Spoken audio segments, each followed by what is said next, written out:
गांव में रामेश्वर एक समझदार किसान था। उसके पास बड़ी जमीनें थी जिनसे उसका पूरा परिवार चलता था। रामेश्वर के 4 बेटे और एक बेटी थी। बेटी सीमा सबसे छोटी थी और रामेश्वर का उससे बहुत लगाव था। वक्त बीतता गया और जब सीमा शादी के योग्य हुई तो रामेश्वर को बहुत चिंता हुई। गांव में शादी का खर्च बहुत होता था। दहेज, बारात, भोज, गहने, सब में खूब पैसा लगता। रामेश्वर ने अपने बेटों को समझाया, बेटा, बेटी की शादी परिवार की जिम्मेदारी है, हमें मिलकर ये काम करना होगा।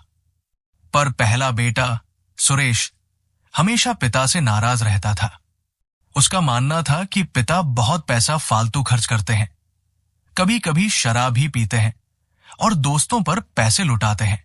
सुरेश को डर था कि पिता कहीं परिवार की जमीन बर्बाद न कर दें। कुछ महीनों बाद शादी तय हो गई। खर्च बहुत ज्यादा था। रामेश्वर ने कुछ जमीन बेचने का निर्णय लिया।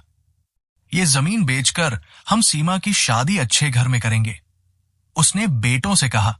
सुरेश ने विरोध किया, पिताजी, आपने जो जमीन बेची है वो बहुत सस्ते में बेच दी, हमें नुकसान हो रहा है। आप हमेशा शराब पीते हैं, पैसा दोस्तों पर उड़ाते हैं, ये ठीक नहीं है।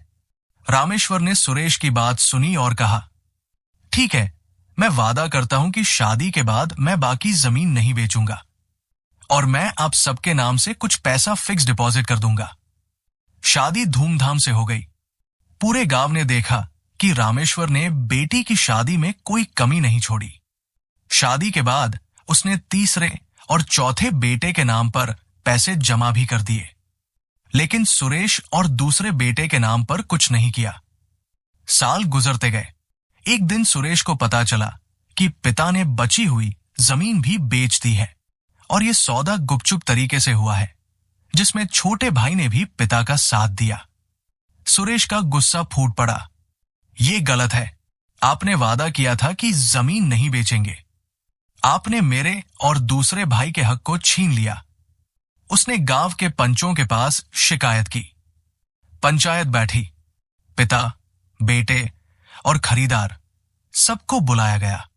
सुरेश ने कहा, पंचों, मेरे पिता ने परिवार की जमीन बेच दी और हमें कुछ नहीं दिया, यह सौदा रद्द होना चाहिए। पंचों ने पिता से पूछा, रामेश्वर, तुमने जमीन क्यों बेची?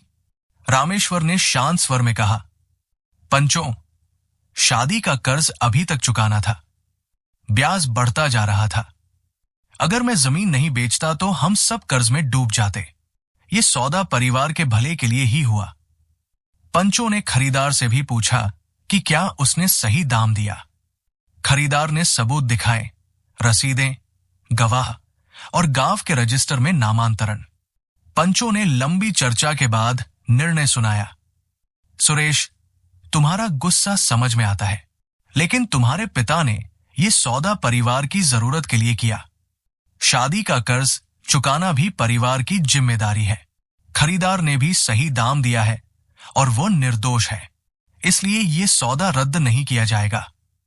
लेकिन हम ये सलाह देते हैं कि रामेश्वर बाकी पैसों में से कुछ हिस्सा सुरेश और दूसरे बेटे को दे ताकि न्याय हो।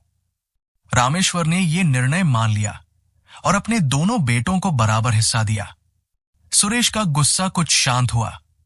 उस रात सुरेश अकेला बैठा सोचने लगा। मैंने सोचा था कि पिता सिर्फ अपने शौक के लिए जमीन बेचते हैं, लेकिन असल में उन्होंने परिवार की इज्जत बचाने और कर्ज चुकाने के लिए यह किया।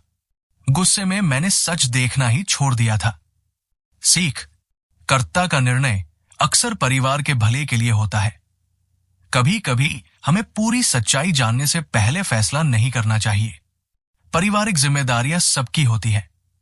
शादी, कर्ज, बीमारी जैसे कामों में मिलकर बोझ उठाना चाहिए। धैर्य और संवाद जरूरी है। गुस्से में लड़ाई करने से रिश्ते बिगड़ते हैं। बात करने से समाधान निकल सकता है। न्याय का मतलब सबको संतुलित अवसर देना है। केवल कानूनी जीत ही काफी नहीं, परिवार का मेल मिलाप भी जरूरी है।